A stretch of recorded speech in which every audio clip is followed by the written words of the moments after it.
So now we're moving into chapter 6. Chapter 6 is about this problem of match moving. Okay, so match moving kind of broadly means, how do I take a computer-generated element, for example, and insert it into real footage so that it appears to live in the scene, right? And there are a bunch of, complicated things that really sell the illusion that the object is in the scene. One of them, for example, is lighting, right? You have to make sure that the lighting of the inserted object matches the lighting in the physical scene. We're not going to really talk about anything like that. For our concern, the most important thing is geometry, right? So, for example, when you put that creature into, there are lots of things like G-Force and the Smurfs and stuff like that, little animated characters that are playing around on tables and chairs and stuff, right? You need to make sure that those creatures look like they are firmly planted on the surface that they're running around on, right? If their feet penetrate the table, or if they appear to be floating above it, or not perpendicular to the ground plane, then things look really weird, right? And also, there has to be the right scale, the right rotation and translation to make sure that you can place this new object into the 3D scene. So what do we need to make that work? Well, we need a couple things. One is that we need to kind of know three-dimensionally where are all the points in the scene so that we can put the object back in the right place. And if the camera is moving, then we need to know basically how to reproject that 3D character from any particular camera perspective. And so this problem of match moving, if I were to state it concisely, it would be estimating camera trajectory in 3D plus 3D positions of feature points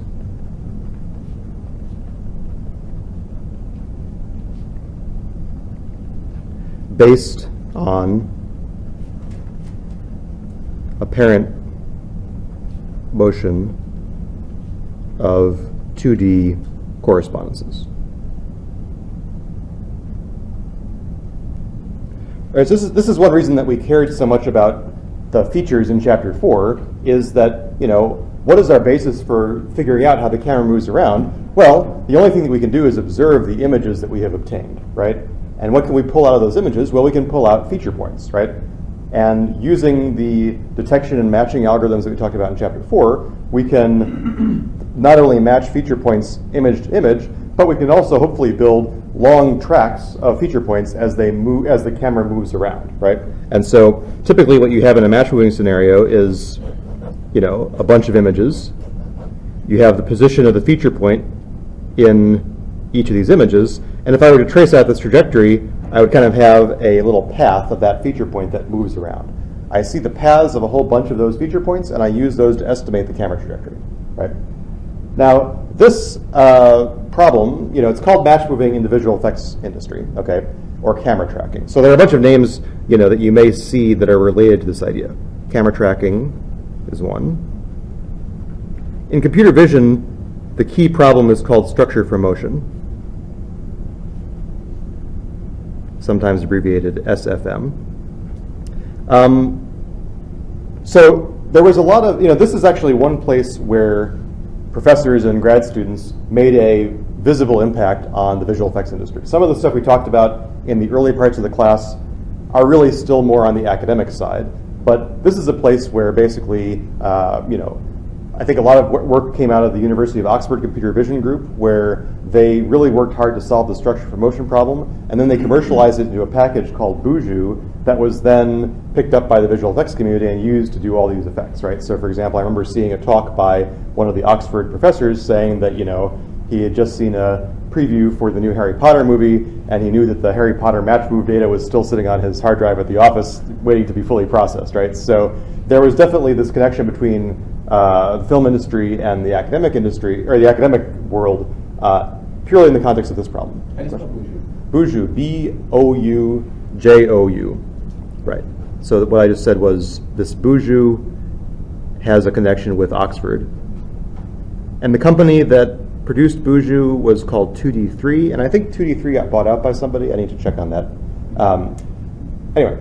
So as we'll talk about a little bit later, and as you'll find out in the homework, there are a bunch of both commercial and kind of freeware structure for motion packages that you can use to solve this match moving problem. That's why I want you to investigate a little bit on the homework.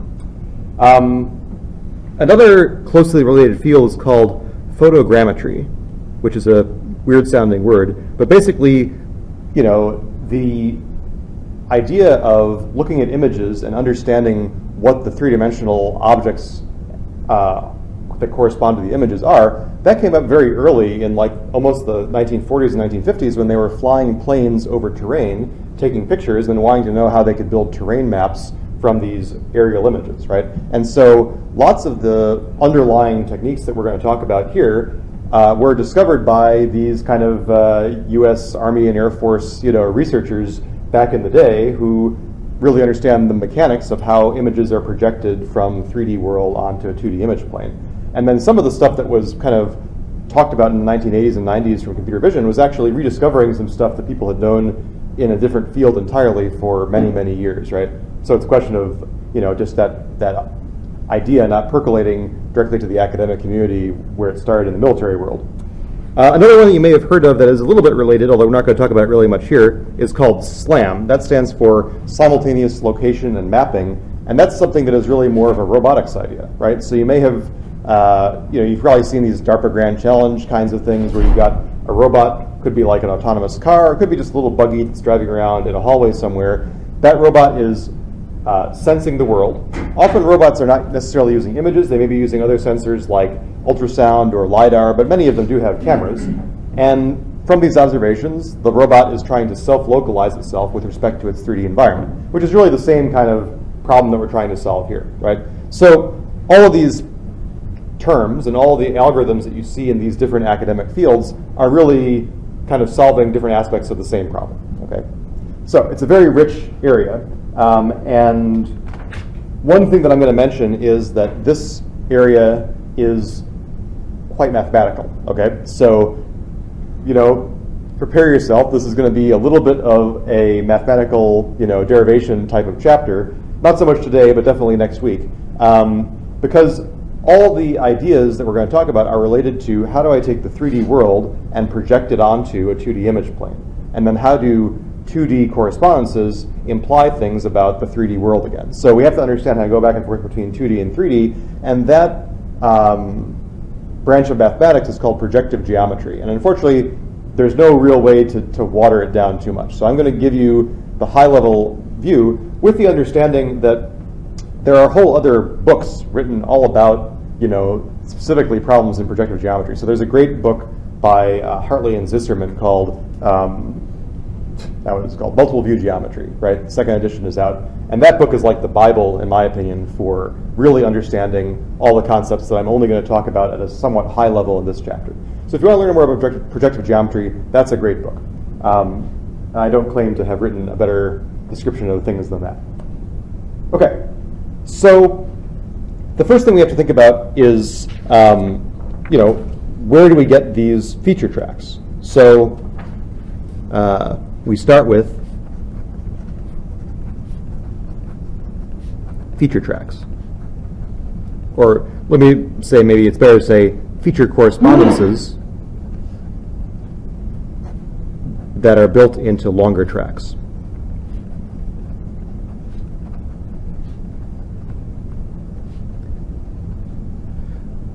So we didn't really talk about we kind of talked about the two-frame correspondence problem. Find a point in image 1, match it up in image 2. You can imagine how you would extend that idea to now I see images 3, 4, 5, 6, 7. Basically, I kind of push forward my correspondence until my matching is not very good, and I decide, okay, I can no longer reliably say that this point in image n is the same one as the point in image n minus 1. And so where do these correspondences come from? So here's a picture that kind of illustrates that idea.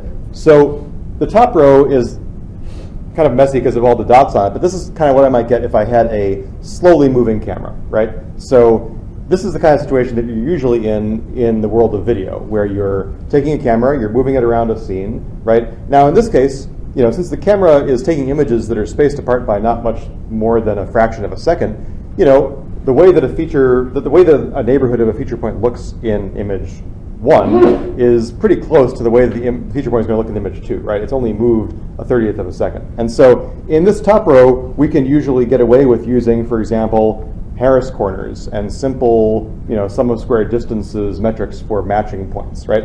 And that's probably really what's going on under the hood of your typical match mover, is it's using simple feature points, corners, blobs, and then it's using some simple metric for matching them, right? Now here, in this image, I've taken 3 images that are more widely spaced. Now in this case, something like Harris corners is probably not going to work very well, as we learned, right? Because the viewpoint change introduces, rotations, scale changes, affine changes, even, non-affine changes. And so for this kind of thing, to match points between the 2 images, we may need to use something that's more like SIFT, right? So for example, if I wanted to match, this point on the front of the building to this point on the front of the building when I've moved the camera substantially, Harris corners are probably not going to do it for me. I would need to use something like a more robust descriptor and feature detector. But that being said, this kind of problem comes up when you're dealing with these kinds of structure for motion problems when you have a whole bunch of images that are not taken by a video camera, but you still want to figure out where were the original cameras. And so we'll talk about it a little bit later, but there's a very cool thing that came out a few years ago where basically you could search a database like Flickr for a keyword, like you say, Trevi Fountain or Statue of Liberty, right? You get literally millions of tourist pictures of these places, right? And then you say, okay, now can I figure out, number one, where were all the tourists standing? And number two, can I make a 3D reconstruction of the thing that the people were looking at from these images, right? In theory, you should be able to, and in fact, people have shown that you can, right?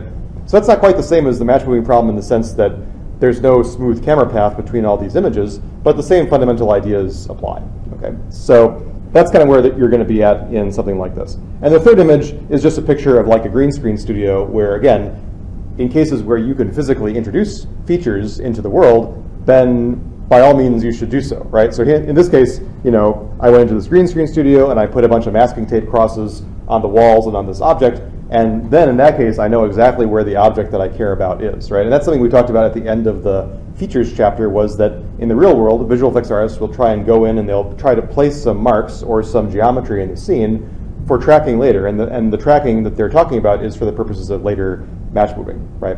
And so, it would be dumb to not do something like that, especially in a green screen environment where you've got this huge featureless background, right? Okay, so I'm not going to really say too much more about like feature detection because we already knew all about how to do that from a couple chapters ago, right? One thing I will say though is that now we know some stuff that we didn't know in chapter 4, which is that you should always make sure that your features that you estimate are consistent with the epipolar geometry, for example, right? So we know that when nothing is moved in the scene, that 2 pictures of the same scene are related by this epipolar geometry that says that correspondences can only lie in certain places, right? So before you do any more match moving, you should really weed out any correspondences that don't match that assumption, right? Those are only going to confuse you, okay? And you should also weed out, correspondences that you're not sure about. It may take a little bit of hand tweaking to say, okay, this is a good track, this is a bad track. You may need to actually also maybe add some tracks yourself by clicking on places that a tracker might not find. Like say you have say you've got the center of a table where there's no feature there, but you say, okay, I need to have some creature dancing on this table right here. Maybe you'll try and physically put a point kind of by eyeballing it on this table throughout the shot to build a track that is close to where you need it. Another thing to think about is that, as the camera moves, features are going to get pushed off of one side of the image, and the new image texture that you hadn't seen before is going to appear on the other side. So you should always be searching for new features as the camera moves, right? So as features get pushed off one direction, you should be kind of doing a scan in the newly exposed image for new features and try to match those, right? So as opposed to a single image pair, the feature matching process is kind of a continuous process of looking for stuff. Finally, one thing to be aware of is something like this situation, which I would call a false corner, right? So here's a picture where, I've got this foreground building and this background building, and according to almost every metric that you might devise, these 2 features look like a good match, right? If I were to look at the local area between these 2 features, I would say, hey, nothing that would prevent me from making this a good match. And if I have enough of these features, they might even, by mistake, kind of pass the epipolar geometry test, or they might throw off my epipolar geometry estimation so that I'm confused about what the actual geometry is. But the reason this is a false corner is that even though in 2D things look great, this is not the same kind of thing in 3D. I mean, it's close to the same on the front surface of the building, but if I were to move that feature over onto the back of the other building, I would be talking about an extremely different point in 3D, right? So all this is just to say that you don't want to just take the features that come out of your detector and descriptor matching algorithm as gospel. You probably want to do some little bit of hand tuning of these features before you go on to the next step, okay? Okay, so any questions about that? Let me just say also, so my book is really more on the theoretical underpinnings of match moving. There's also this great book by a guy named Daubert who wrote a book about the practical aspects of match moving. Like if you're going to set up a match move, how should you do it? You know, what features should you try and find? What's the best way to set up your cameras in a way that's going to make the move succeed? So if you really ever want to get down to the nitty-gritty of how to set up your own match move shot and you have the freedom to do so, then that's a great book to look at, right? That's really the hands-on professional kind of book. Okay, so the first thing that I need to talk about any of this stuff is how does a camera form an image, okay? So far, all the images that we've talked about in this class, we've just kind of assumed that they come from somewhere. We know they're shot by some camera, but we don't really know the 3D relationship between the world and the image plane, okay? But now I need to make that relationship a lot more explicit, okay? So, I'm going to draw a line here. So let's talk about image formation.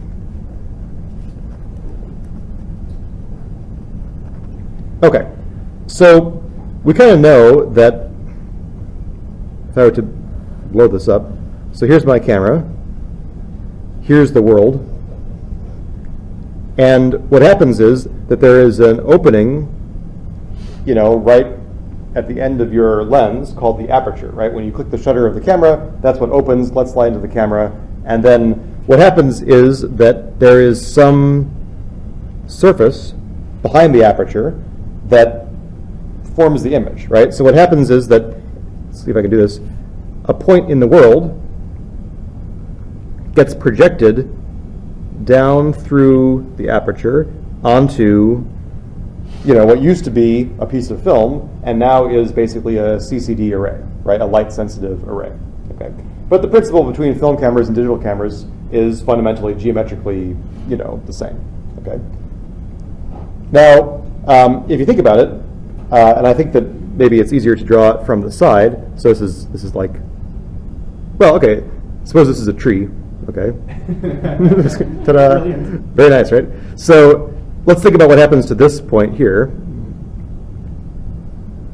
So this point kind of comes up to here. So if I were to think about what would the image plane be, it would be a tree like this, right? So really, the projection process turns the image upside down, right, and flips things left to right. So when you get your film developed and you look at your negatives, if any of you have ever done that, you know, it doesn't matter to you because you don't notice the flipping, right? And the same with your digital camera, you know, it automatically tells you the right way up. But in practice, the way that things are physically formed on the image plane is flipped, okay? And so instead of dealing with this flip mathematically, what we often do in computer vision is we make an equivalent assumption that the image plane is actually sitting out here in space in front of the camera, right? If I think about it, then I would get exactly the same image as this, except it would already be, you know, right side up, right? And so I'm going to assume from now on that actually there's a camera center. So this thing here we're going to call the camera center. This thing here we're going to call the image plane. This thing out here I'll usually call the scene or the environment. And this distance between the camera and the image plane we're going to call the focal length. Okay. So in the beginning, so we know, or I know at least, that cameras, like movie cameras, are much more complicated than this. They have these lenses that bend and focus light and so on. And so this model that I'm showing you right now is what's called the pinhole projection model. And so you may have heard of pinhole cameras. Like you'll see some, you know, maybe when you were a kid you did a science fair experiment where you took a, you know, I don't even know if you could do this experiment anymore. So it used to be that you could buy like some photosensitive paper, right? You would put it in the back of a shoebox in a dark room, then you would punch a pinhole in the shoebox, and then you'd let light stream through, and if you do that, you'll see an image forming on the photo paper, right? And people have done this actually at crazy scales. There are these cool art installations where people have done this like with a barn, right? They will, have a black barn. They'll put something on the back wall that is photosensitive, and then they'll, drill a little hole in the front of the barn, and then they let light stream through over the course of maybe many hours, and you see this ghostly image forming on the back wall of the barn, right? So this is the most simple form of image formation, okay? Now we'll talk a little bit about how things get more complicated, but let me just talk about this for now, okay? Question? Just out of curiosity, I mean, I'm a little confused by the focal length being drawn this way, when usually the focal length in a camera is the distance from the camera, which... Yes, okay, so there is a little bit of confusion about the focal length, and so you're definitely thinking probably about, like you talk about the plane of focus, or the area in which the image is focused, right? Mm-hmm. And so maybe the way I think about this is that you want to think about the image plane as sitting at the point where the camera is focused, where things are sharp, okay, so right? Maybe at the tree. Well, not all the way at the tree. You want to think about it as physically on the film, right? Yeah, it's a little confusing. So, okay.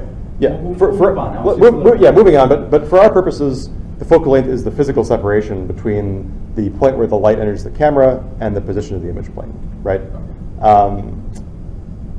And it's a little bit confusing to think about when you say an image is in focus, how does that relate to the focal length, right? So that's a little bit subtle, right? Okay. So maybe we'll come back to that. All right. Okay. Okay, so let me just switch back. This is, I guess, a picture of what I just showed you with a nicer font. And so here you can kind of see that if the image plane is behind the camera center, things get flipped around, but we're going to assume that the image plane is in front of the camera center so that basically things project in the same order onto the image plane. Okay, so there are a couple of, so here's another kind of image of what's going on. So what we're going to do is we're going to talk about 3D points, which I'm going to use capital letters for, capital X, Y, Z. And every 3D point gets projected down onto a corresponding 2D point on the image plane, little x, little y. So again, capital letters for 3D world, lowercase letters for the 2D world. Okay, and so you can see that the way I've set this up is that I'm going to assume that the image plane is, so first of all, there is something called the camera coordinate system, right? So this camera coordinate system basically is a three-dimensional, coordinate system that kind of tells us how do we describe points in the world, right? And so initially, we're just kind of going to assume that this camera coordinate system is centered at the, camera center, right? This is, it's called the camera coordinate system, and that the x and y axes of this coordinate system are basically aligned with the image plane, and that the positive z-axis is pointing out into the scene. So anything that I can kind of physically see with my camera has a positive z-coordinate, okay? And also, one thing to note about this, just as a minor note, is that the coordinate system here, as I've drawn it, is technically not a right-handed coordinate system. It's a left-handed coordinate system. So for those of you that are engineers, you grew up listening to the right-hand rule, you do the thing where you figure out the, anyway. So the point is that most of the time we like to have right-handed coordinate systems, but in this case, just for making our life easier with the image plane being in front of the camera, that means that things are left-handed. Not a big deal. It doesn't really affect you guys in any way, but just to mention it. Okay, and so again, f here is the focal length, that is the physical distance from the camera center to the image plane. And now we want to know, okay, so if I tell you capital X, Y, Z, what is the corresponding projection onto the image plane? And we can figure that out pretty easily by thinking about looking at this picture from the side, right? So again, here's the camera center. This gray line is the image plane. Here is the point out there in 3D space. So this is like kind of like I'm looking at it from the position of somebody standing over here, right? So the x-axis is kind of coming out the board at you. And so I can figure out what should this little y be based on kind of similar triangles, right? So I can say that the 3D point is capital Z away, and the image plane is little f away. And so the relationship between capital Z and little f is the same as the relationship between capital Y and little y, which is the thing I don't know, right? So I can use similar triangles to kind of say, okay, the relationship is that. And so if I go back to what that means, so the kind of pinhole projection equations,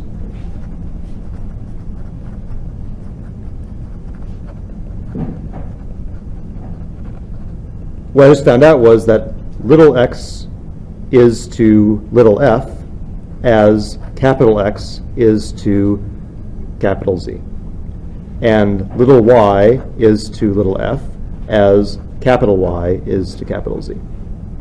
So if I rearrange this, the thing I want to figure out that I don't know is little x and little y. So little x is basically f times this, and little y is f times this. Okay. And so you'll notice in my previous slide, I put kind of a little, tilde on here. So why did I do that? Well, the little x, little y that I produce from this are not the same as the pixel values that I get from my actual camera. And the reason for that is that, let's think about it. Capital X and capital Z, these are like, these are all have to be in the same units for this to make sense, right? So these things, if I'm taking a real picture on the scale of, meters, say, this thing is on the scale of probably, micrometers, right? And so when I do this process, what I get is a little x, little y that is measured in the same units as the focal length, which are probably going to be extremely small. That's telling me, the way to think about this is it's telling me where in 3D space on the minuscule image plane did that 3D point end up, right? If you think about it, my CCD array is like, well, you guys, again, may or may not remember how big a 35 millimeter negative was. So certainly these days, things are no bigger than this, and CCDs are a lot smaller than that. I mean, CCDs are actually very small now, right? Think about how small the CCD must be in your, smartphone, right? So this gives us the physical position of that point on your smartphone, but now you want to figure out, okay, what is the actual pixel location that I would get? And so the actual pixel value is something more like this. And so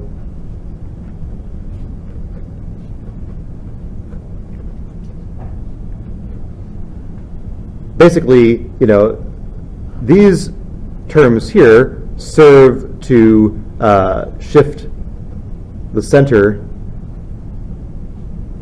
or shift the 0, 0 of the image to a corner, right?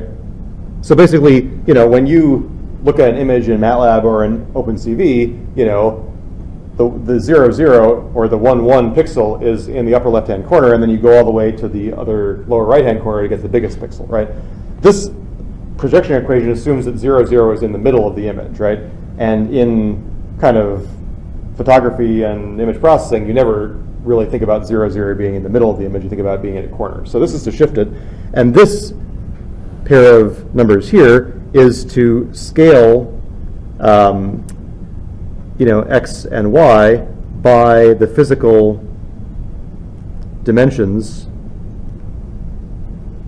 of a pixel, right?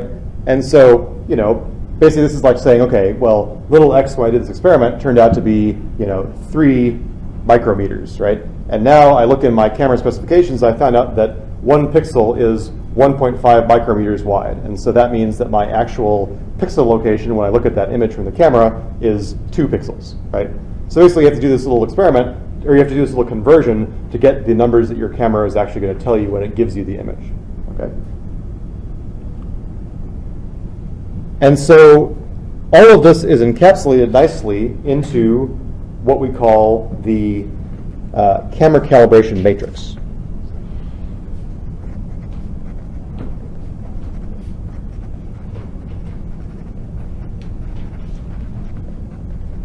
Which we call K, okay? So this K is equal to, it's a 3 by 3 matrix, and it has these entries.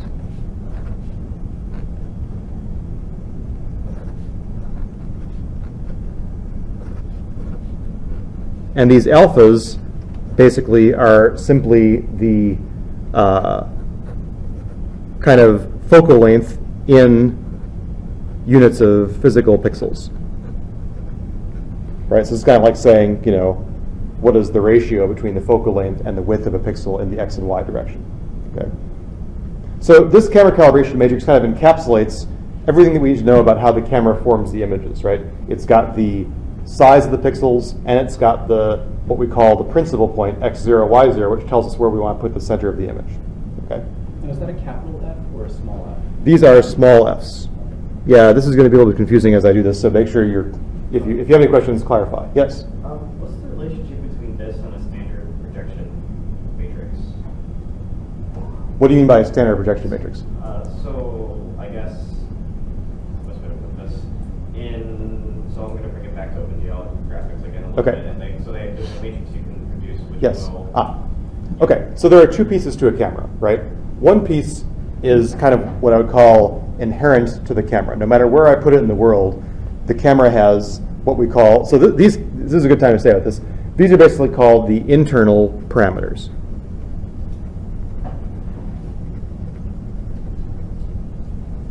Right?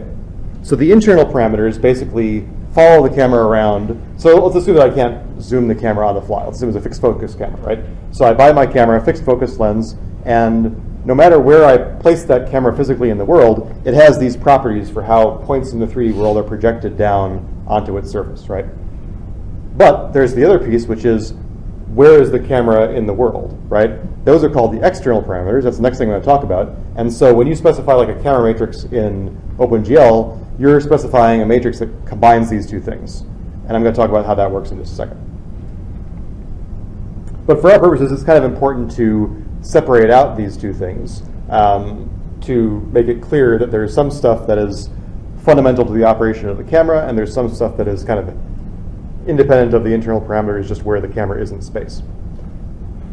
So let me show you why this produces the image, right? So again, if I assume that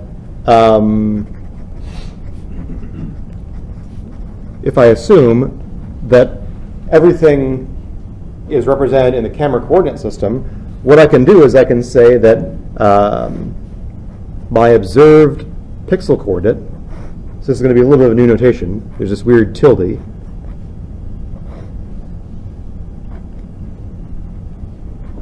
oops,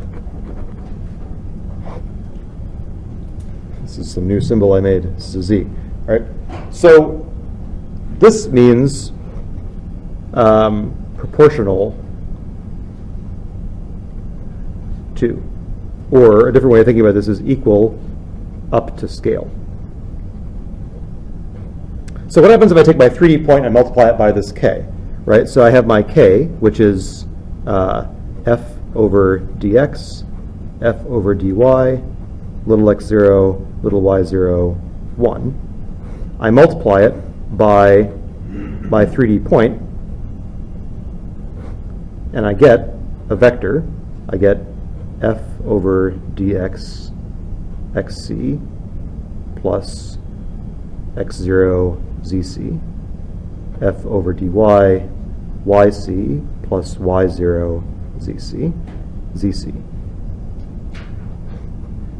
And this tilde means that this is a three-dimensional vector. If I want to get back a vector that is scaled so that the last number is 1, I divide through by the third element. So this number becomes 1, and this guy becomes f over dx xc over zc plus x0, f over dy yc over zc plus y0. I guess I left myself a lot of space here. And this is exactly the projection equation that we talked about initially, right? So the idea is that I take a 3D point in the world in the camera coordinate system, I multiply it by this K matrix, and I get the 2D image point, right?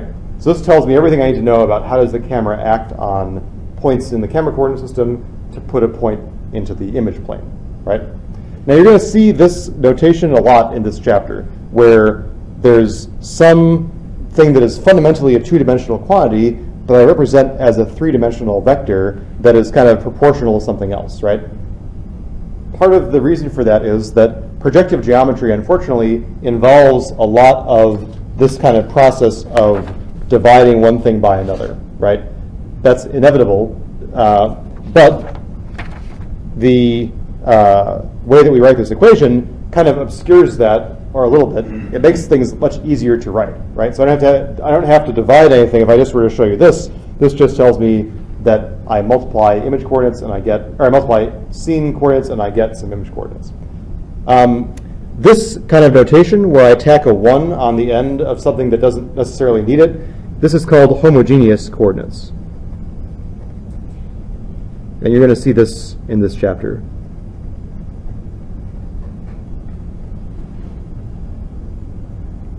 Okay. We're also kind of making what's really a nonlinear transformation. Yes. This also makes a nonlinear transformation into a linear one. I mean, it looks linear, but it's not actually linear. Right. Yeah. But that's a good point. Okay. So questions or comments about that? Okay. So the first thing to talk about basically here is, well, what about, we know that real world images are not pinhole projection. And one reason that's true is that if you look at real images, right, so if you have a normal lens, a real image looks probably something like the right image, where we have this kind of distortion that comes from the non-ideal lens, right?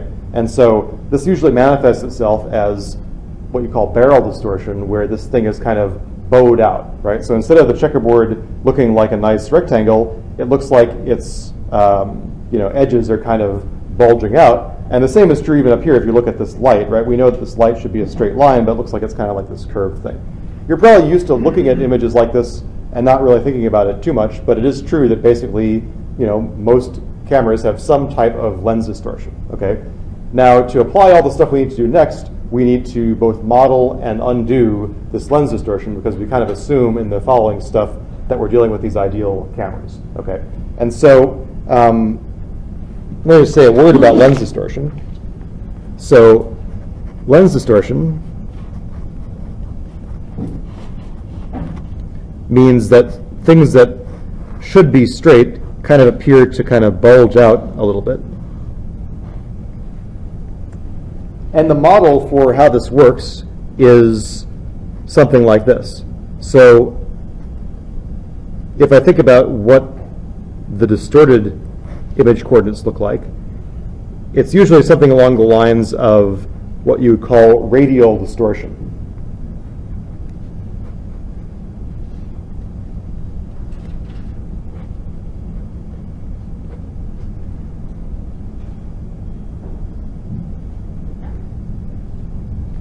Oops.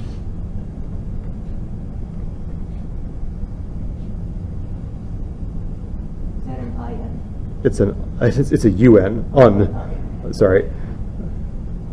The notation here gets a little bit hairy, I'm sorry to say. So basically what we're saying is that the amount of bowing out that I see depends on how far away the point is from the center, right? And so here I'm kind of assuming the center of distortion is the 0, 0 of the image. And then the idea is that the further away that my point gets from 0, 0, the more you observe this bowing out behavior. Usually the middle of the image may not look too distorted, but the outer edges of the image look like they're bowed out, okay? And so this is called radial distortion. There are other kinds of distortion too. Maybe, for example, the center of the bowing out is not the middle of the image, but somewhere else. There's things called tangential distortion. So there are other kinds of distortion, but this is the basic idea. Question? Just to be clear, the second and third term, third term is squaring this. Yes, squaring the square. So basically, And the second term isn't, right? right. That's not a. Yeah. So I should explain this better. So this is basically saying that what I have, maybe it's easier to think about it this way. So I look at the radius of the point. It's kind of like this, right? So it's kind of like saying that the amount of distortion depends on the distance of the point from the center, and I can add terms that are linear in that distance or quadratic in that distance, basically, right? Normally, you can probably stop with just a couple of terms. I mean, you can even probably stop with this term if the thing is not too distorted, right? And so, really, to undo the distortion, what you need to do is estimate these lens distortion kind of parameters or coefficients.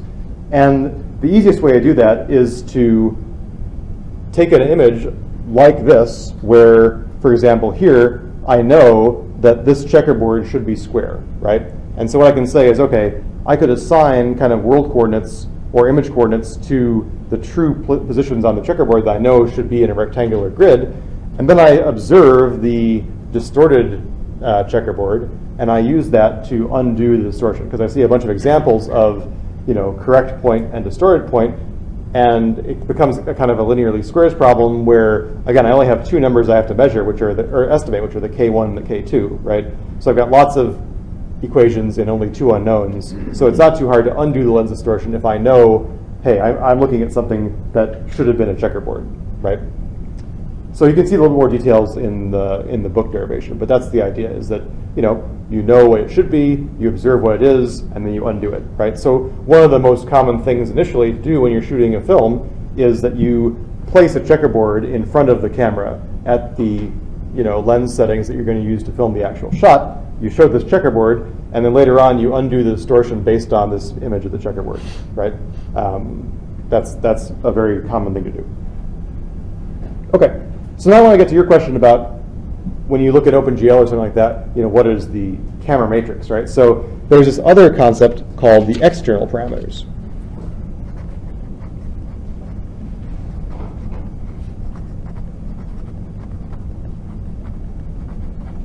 And so basically the issue there is that currently, so far, we kind of assumed that this was my camera, this was my image plane, and here was a point out in the world, right?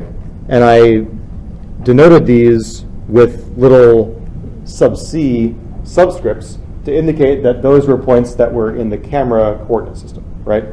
But in the real world, we don't necessarily always describe points in the camera coordinate system. For one thing, we may not really know that, right? So it's like kind of like saying, okay, well, actually, maybe there's some other coordinate system in the world that in this coordinate system, I would get a different way of describing that 3D point, right? So it's kind of like a change of coordinates, right? So putting it another way, for me standing in front of the room, maybe it would make a lot of sense for me to describe 3D points in this room where I'm the origin, and then this is the Z direction, this is the X direction. And if there's a camera over there, we're going to disagree on the 3D interpretation of a point unless we have a way of converting between our coordinate systems, right? So that's basically encapsulated by a rigid motion, which means a rotation and a translation of the camera. So this is kind of like the camera coordinate system, and this is what I call the world coordinate system. And we kind of convert from the world coordinate system to the camera coordinate system with a rotation and translation, which is also sometimes called a rigid motion. So it means that if I want to know how should a point be described in the camera coordinate system, I rotate the world coordinate system, and then I push it over with some translation vector. So this here is a 3x3 rotation matrix. So even though it's got 9 numbers in it, it's really only defined by 3 angles, right? You have kind of the pitch, yaw, and roll, right? So there's basically 3 angles, and if you actually write down what the rotation matrix is, it's full of cosines and sines of these angles. So it really only depends on 3 numbers. So basically the whole rotation plus translation involves 6 numbers, 3 for the rotation, 3 for the translation. And this way I can take any point in the world coordinate system and convert it to the camera coordinate system. Once I've got it in the camera coordinate system, I can push it down onto the image plane. Okay? And so if I put all this together, right, I know that my image point,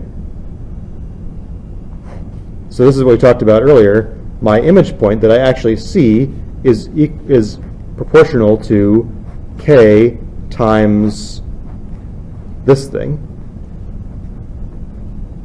which I just learned would be the same thing if I applied a rotation to the world coordinate system and added a translation vector.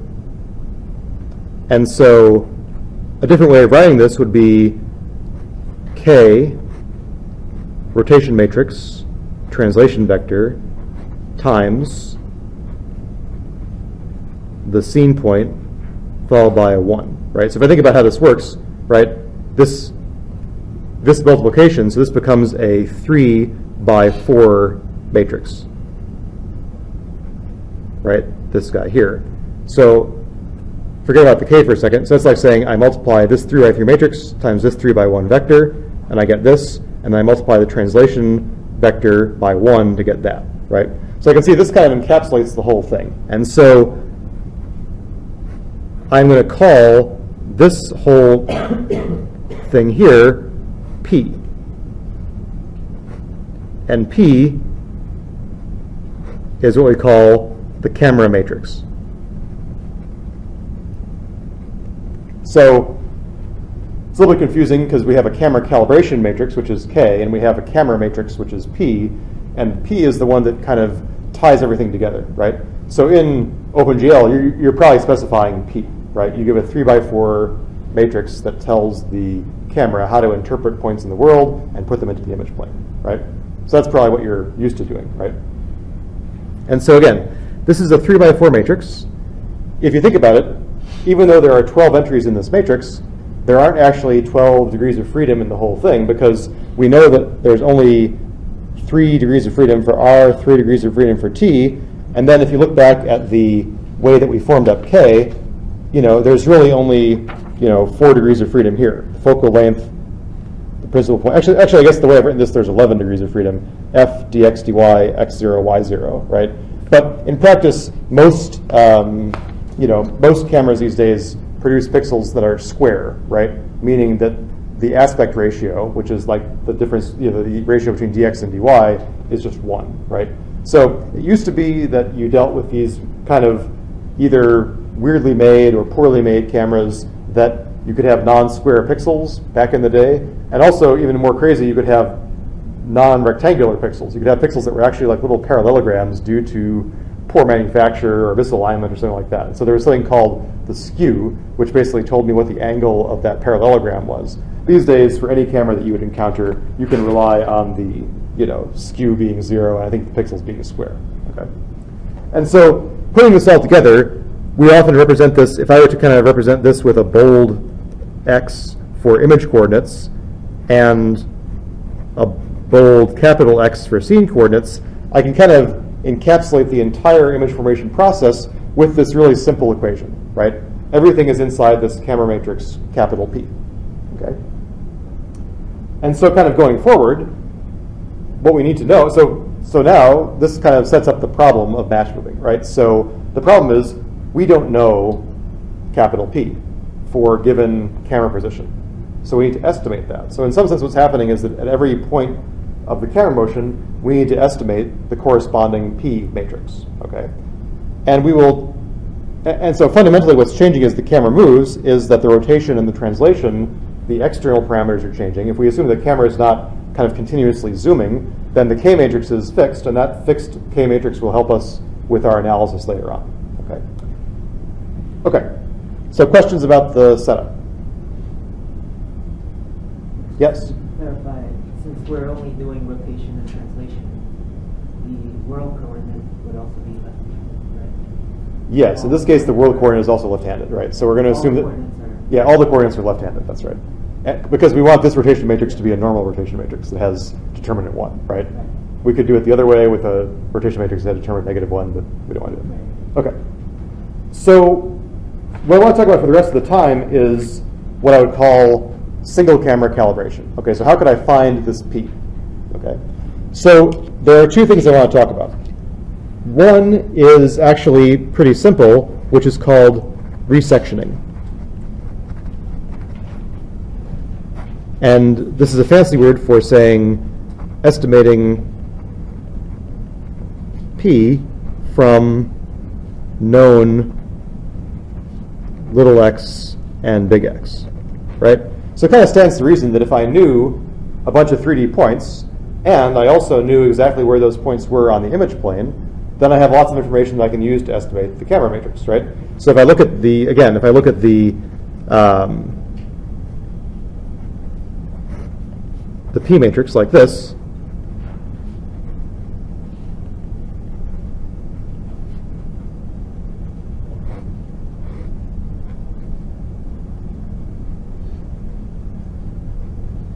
right? So every correspondence basically gives me 3 equations in 12 unknowns, right? So in theory, I don't really need to, well, actually that's not exactly true because one of these equations is redundant. So it actually kind of gives me 2 equations in 12 unknowns. So 2 independent equations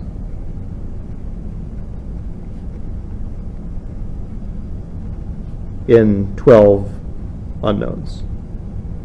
Again, kind of similar, I have to keep on remembering to do this, kind of similar to the fundamental matrix, the camera matrix is only defined up to scale, right? So if I were to multiply the whole camera matrix by 12, this equation would still be true because this tilde is going to remove any scaling of the camera matrix. So fundamentally, I know from the get-go that there are only 11 degrees of freedom that I have to estimate, and there are some further degrees of freedom that can be removed from things like knowing that the pixels are square and stuff like that, okay? But if you were to write this out, right, what you would fundamentally get, I'm not going to do this in any detail, but you could say, okay, well, xi is fundamentally equal to p11 xi plus p12 yi, dot, dot, dot. So you can kind of see where these linear equations are going to come from. So the idea is that if I were to set up a bunch of correspondences where I knew these are the 3D coordinates, these are the corresponding 2D coordinates, I can estimate my P, right? So I can kind of say, okay, you know, I can turn these into a vector, a 12 by 1 vector P.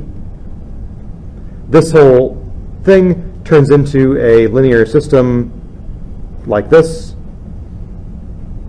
And this is like a 2n by 12 matrix, where n is the number of correspondences I have. And then I can go through and do something that's similar to how we estimated the fundamental matrix or how we estimated a projective transformation to come up with those values for P, okay? So it's not hard to do, okay? I mean, the thing that is hard to do is that in the real world, you rarely know the 3D coordinates of things that you care about, right? One way that you could get those 3D coordinates is, for example, by taking a laser rangefinder, right, and saying, okay, I'm going to point this laser rangefinder at a bunch of points in the world that I have surveyed. And actually, that's a lot like what the guys who are on the side of the road with the device are doing, right? Is they're triangulating 3D points with their kind of bore-sighted, you know, image thing to figure out how do I assign 3D point, you know, locations to stuff in the world, right? So if you have an accurate survey of the environment, such a survey could, for example, might come from like a LiDAR scan. We're going to talk about that in chapter 8. You know, those 3D points, you can get them, you know, if you spend a lot of time to measure stuff, right? So this is not like a totally infeasible thing to do. So at the end of the story, what I get is P, right? And I know that this P is actually made up of, you know, the camera calibration matrix K, the rotation, and the translation. And so usually what I want to do is I want to not just get the camera matrix, but sometimes I also want to pull out what is the corresponding K, R, and T, right? So, you know, getting K, R, and T from P is just kind of like a linear algebra problem, and I think I'm going to assign this for the next homework. Fundamentally, you know, if you think about it, this P looks like, you know, a 3 by 3 matrix here and a 3 by 1 vector here, right? And so I can see that my 3 by 3 matrix looks like KR, where this is upper triangular and this is a rotation matrix, also known as an orthogonal matrix. And so there's a linear algebra result that says that there's only one way that I can take any given matrix and decompose it into the product of these two kinds of matrices. This is called the QR decomposition, or if you ever did Graham-Schmidt in IEA or some linear algebra class, right? So this is kind of like related to the QR decomposition or Graham-Schmidt. Right, so once you do this process, you can estimate K and R, and then this thing is equal to KT, but at this point I know K, so I can do the inverse of K to get back T. So that's going to be a homework problem, but MATLAB knows how to do this factorization for you, right? So this is not a hard thing to do. Okay, so a more common thing to do, which, so this is all well and good, but it requires you to actually know 3D positions of things in the world, right? And that's not something that you typically know how to do. So the other way of doing things is what I would call plane-based calibration.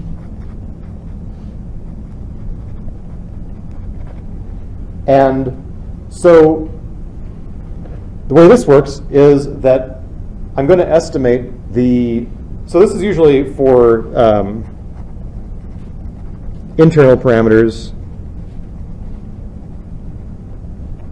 is the usual reason why you want to do this, although you also get some external parameters along with it. So the idea is the following, and this is something that actually Matt has a lot of experience with because he did this for your URP project last year, right? So we were in the position of having to calibrate a bunch of cameras, and so the easiest way to calibrate a bunch of cameras is to show the cameras pictures of a checkerboard. Okay, so the idea is, show the camera multiple pictures of a planar surface, and the most common thing to do is a checkerboard. So what I mean by that is like literally something like this, right? So here, what I've done is put a picture of a checkerboard on a computer monitor. I know the computer monitor is nice and flat, You can also just print out a checkerboard and tape it to a flat surface, as long as that flat surface is not going to bend around, right? And then what you do is you show the camera this checkerboard from a bunch of different positions, okay? And here what you're seeing is so one thing that's kind of important to think about is that, if I have a camera and I show it a bunch of checkerboards at different physical positions, so this is like a fixed camera and moving checkerboard, that's really fundamentally equivalent to the images that I would take if I were to keep the checkerboard fixed and move the camera around, right? I'm going to see the same images either way. And so really, it's just a matter of perspective about whether you think about the checkerboard being fixed in space or the camera being fixed in space, right? So for example, in this picture, clearly I've moved the camera around physically because my monitor is not moving around on my desk. If I wanted to, I could have put the camera on a tripod and picked up my monitor and moved it around, but I probably still would have seen the same checkerboard locations, right? It doesn't really matter from the perspective of understanding the image formation process of the camera, but just to say that, sometimes you need to kind of keep that straight in your head, okay? So what do I see here? Well, what I'm going to do, and I'm going to show you some mathematical derivation in just a second, is that what I've done is I have made correspondences between the corners of the checkerboard squares, right? And so that's not hard to do. Like basically, if you were to take Harris corners, for example, and just run them over an image that looked like this, Harris corners are going to be, it's going to be like a champ at finding these nice, strong corner locations, right? And then the only thing you have to do is make sure that you match them up the right way. But if you've got these strong grid locations, it's not hard to say, okay, this is the upper left-hand corner of the checkerboard. I just kind of start counting along to figure out which checkers match to which other checkers, okay? Okay, so let's do a little math. Okay, so let's assume for our purposes that the plane is fixed at z equals 0, okay? So this is my choice, right? So I'm going to assume that the plane is fixed, the camera is moving around it, and since I have the total freedom to choose my world coordinates, because it's like an arbitrary plane, I'm just going to say that the plane is at z equals 0. So that means that any point on the plane has coordinates capital X, capital Y, z equals 0, and then I can write the homogeneous part as this. And so now, for any given position of the camera, I could say, okay, I've got my K, my R, and my T, and for any given point on that plane, this is the image point that I get. Again, this is up to scale. And so if I write this out a little bit better, that's like saying, okay, let's suppose I actually look at the columns of this. This is like R1, R2, R3, T. So these here are the columns of R.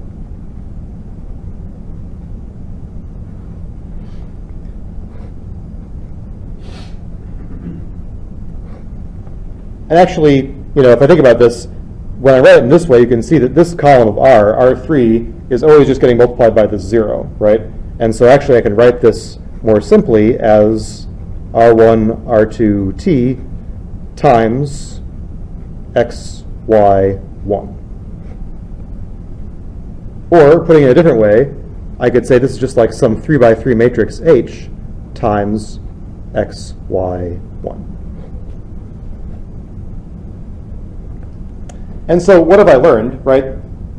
What I learned is that I have a homography or projective transformation between the 3D point on the plane in the world and the 2D projection of the image, or the 2D projection of that point on the image plane. And this kind of makes sense because one thing I told you way back when is that projective transformations are what relate two images of the same plane. And so what I have here is basically two images of the plane. One is the plane in the world, and one is the image plane, right? So those two planes are related to each other by this H, okay?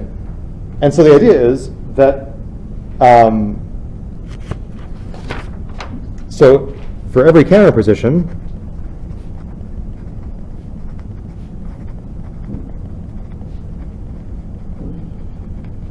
we have a projective transformation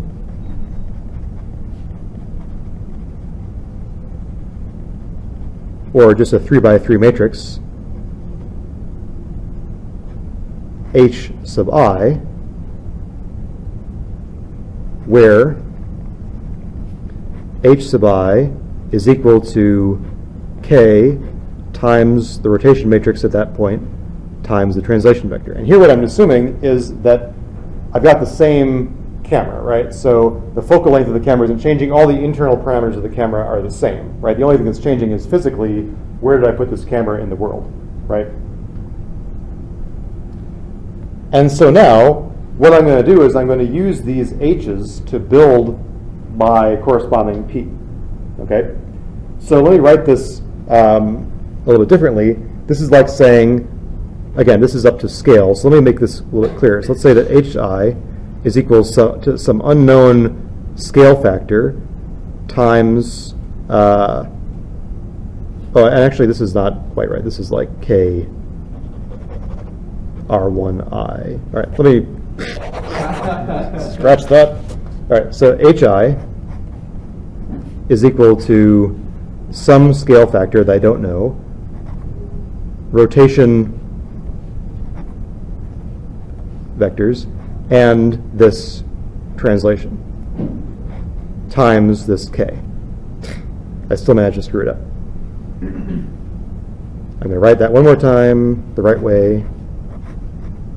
Sorry to all the viewers at home. Like this, okay? So this is fixed. These things are changing, right? Or another way to say this is that I can take the inverse of this. I'm going to move the K over. So another way of saying this is that the rotation matrices like this are equal to, this doesn't really matter, K inverse times whatever these columns of H are.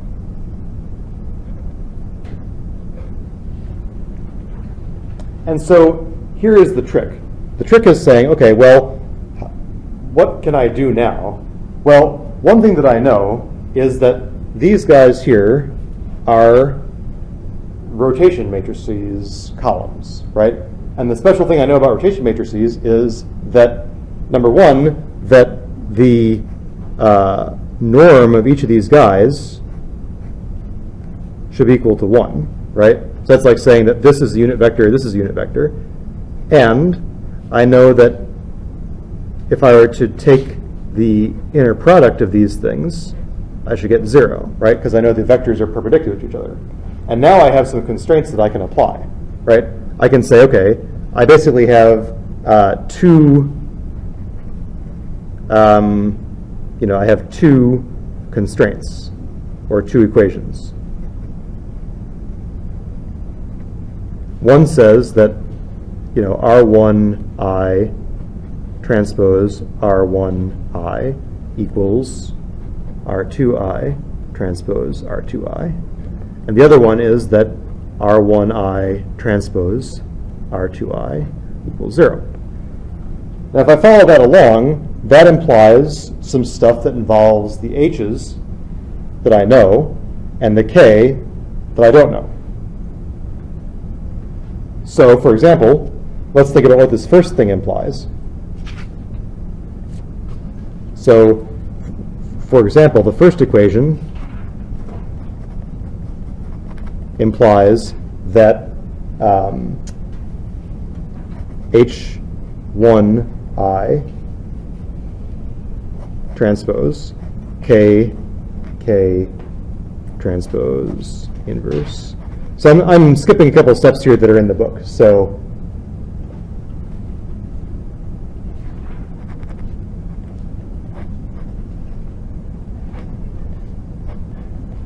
and I realize this is a little bit tedious, so this is the stuff that's kind of hard to lecture about because it's a little bit like just grungy math.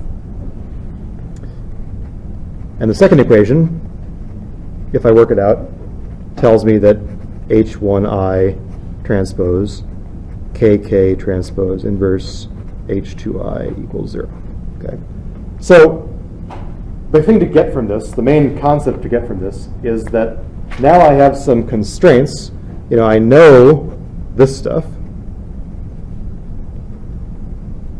I don't know this. But I do know some stuff about this, right? So for example, if I think about what does this matrix look like, well, this matrix is still going to, have a form that looks like this. K, K transpose inverse, right? I can write out this thing in terms of a 3x3 matrix that involves all these parameters kind of combined together, okay? For the moment, we could just call this matrix, omega. And this omega basically has 5 non-zero entries. Again, I realize I'm kind of hand-waving here, but the book has all the details. And so the idea here is to say that, each equation like this puts one constraint on the 5 unknown entries of this, right? So basically I get 2 equations in the 5 unknown of omega. And then I basically can solve for omega. And then I can back out entries of k. So in the interest of time, I'm going to refer you to the book to kind of understand what mathematically that process looks like. But fundamentally, this process is not that bad, and luckily for you, you never have to do it yourself because there is this great MATLAB camera calibration toolbox that I believe is also inside OpenCV. So this is the toolbox that everyone uses, right? So fundamentally, it's very easy. You put the checkerboard images. You take a bunch of checkerboard images. You import them into the toolbox. The toolbox will try its best to extract the corners of the grid after you give a couple of mouse clicks in one of the images. So it will basically build a little 3D coordinate system, and it will find the corresponding corner points. It finds them in all the images. Then it does the camera calibration process I just described, more or less, and then it comes back at you with the camera calibration parameters. And so now you can see it estimates the focal length for the cameras, estimates the x0, y0 for the cameras. The skew means that the pixels are square and not parallelograms. It estimates some lens distortion coefficients if you need them, and that tells you how big the error was between the places where it thought the corners should be and where they actually are. And so it'll make a plot that tells you, how much error did you generate, right? Here, this is like in terms of deviation between what the camera model says the 2D projection should be and what you clicked on in the image. Here you can see, for example, that most of the cameras, this is color-coded by camera, most of the cameras have very low error, but this pink camera had really crappy error. And so that means maybe I have to go back to my pink camera and make sure that those points are really right on the corners of the image. After I do that, I can maybe achieve a distribution where, again, now the error is much lower for all the cameras, and this is a good situation. And then what you can do is view the result as this is the hypothesis that the camera is fixed. I'm looking at this 3D plane from lots of different angles, and so here's the estimated bunch of 3D angles of the plane that you got. Or you could reinterpret this as a fixed plane in space, and these were where all the cameras were, right? So, the great thing for you is that you don't have to worry about coding all this stuff up. This is a great toolbox that everybody uses, right? And in fact, so Matt can tell you the story of we had to calibrate a bunch of cameras over an MPAC, except the twist was that the cameras were hanging from the 30-foot high ceiling, and so basically Matt mounted you had checkerboard on a binder or something, right? Yeah, it was a Britosaurus, and you just suspended it from strings. Right, yes, you had strings and you were like a marionette and he was screwing around with this thing, and so then we used these images of the checkerboard to undistort so we had to undo the lens distortion, and then we also, actually bringing it back to the last chapter, there was also then overlap between the cameras, and so then you had some feature points that you placed on the floor to make basically a big mosaic of the floor, right? And so actually, if I had the foresight, I would have put some slides together, but maybe at the beginning of next time I can show the result of undoing the lens distortion for the MPAC thing, if I still have it, or I haven't, what the guys have been doing lately. Yeah. So, yes, so it's kind of a fun thing that we actually do this in practice on a regular basis. This is not like some theory kind of algorithm, we have to do it. Okay. So, any questions about this process? Again, you can calibrate cameras yourself very easily, and I invite you to do so. Now what I'm going to do is go back to my guy, turn this off.